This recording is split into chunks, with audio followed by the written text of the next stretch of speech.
বিসমিল্লাহির রহমানির রহিম। আসসালামু আলাইকুম ওরহমতুল্লাহি ওয়াবারাকাতুহু। প্রিয় দর্শক বন্ধুরা, আপনারা সকলে কেমন আছেন?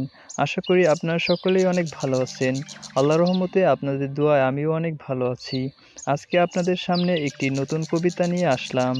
আজকের কবিতাটির নাম হচ্ছে শেষ মুহূর্ত। লেখক মোহাম্মদ আল আমিন হাসান আরিয়ান। তো কথা না বাড়িয়ে আজকের কবিতাটি শুরু করছি। শেষ মুহূর্ত, লেখক মোহাম্মদ আল আমিন হাসান আরিয়ান।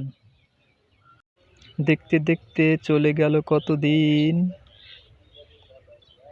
মহান রব তোমার কাছে আমি রয়ে গেলাম ঋণ। দিয়েছিলে সুন্দর একটা জীবন, করিতে তোমার ইবাদত। আমি পড়েছিলাম দুনিয়ার মোহমায়া জালে, পড়েছিলাম দুনিয়ার মিথ্যা মায়ার ছলে। জীবনটা পার কইলাম শুধু ভুলে ভুলে, তাই তো দুঃখ রয়ে গেল সারা জীবন ধরে।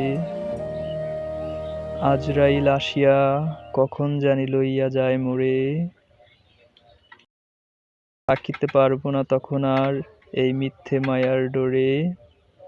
চলে যাব আমি সেই অচিন কোণে, যেখানে থাকবে না দুনিয়ার কোনো মিথ্যে বাহাদুরি। ন্যায়ের নামে কেউ করতে পারবে না চুরি, আমি ভাই চলে যাব এই দুনিয়া ছাড়ি। এত সময় আমাদের সাথে থাকার জন্য সবাইকে অসংখ্য অসংখ্য ধন্যবাদ। ভিডিওটি ভালো লাগলে লাইক, কমেন্ট, শেয়ার করবেন এবং ভিডিও সম্পর্কে মতামত জানাতে কমেন্ট করতে ভুলবেন না।